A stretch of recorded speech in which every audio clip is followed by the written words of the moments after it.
প্রথমে আমরা একটা গ্রামীণ ফোন সিম যুক্ত ডায়াল আপ করা মডেমে সংযুক্ত করব। যেমন আমার একটা করা আছে, 3G চালু করা আছে, গ্রামীণ ফোন, টাকার মেয়াদ *566#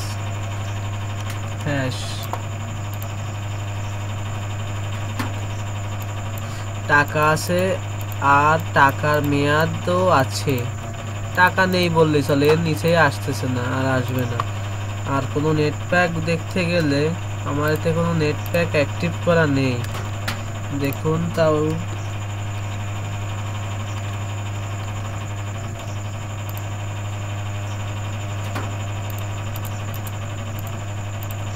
এখানে একটা আসবে ইজি নেট, শুধুমাত্র you are enjoying easy net, only easy net. আমার সব নেট প্যাক অফ করা ছিল, শুধুমাত্র স্টার টাকার মেয়াদ থাকা অবস্থায় *5000*55# দিয়ে ডায়াল করে নিতে হবে, একবারই করতে হবে, অন্যথায় হবে না।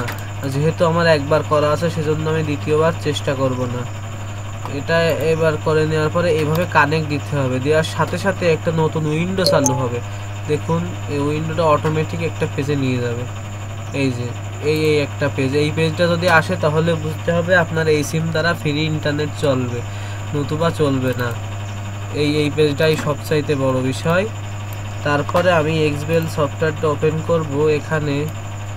এখানে দেখুন কোনো লেখা আসছে না, একটা ডায়াল আপের ফোটা উঠছে, লিসেন দেবো, দিলে দুটোই উঠবে। আর ফায়ারফক্স ওপেন করব আমি।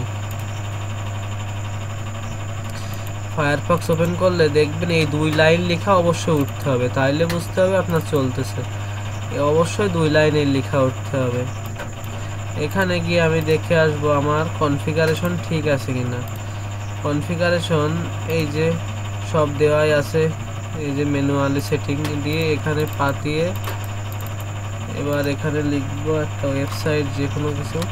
দেখুন এখানে আমি যে ওয়েবসাইট ব্রাউজিং করছি এখানে সেটা চলে আসছে 2 দাগ সহ, দেখছেন? এখানে স্পিড দেখাচ্ছে বিভিন্ন রকম, এই যে চলে আসছে পেজটা। এই হচ্ছে আপনার A to Z টিউটোরিয়াল, এই আর কি।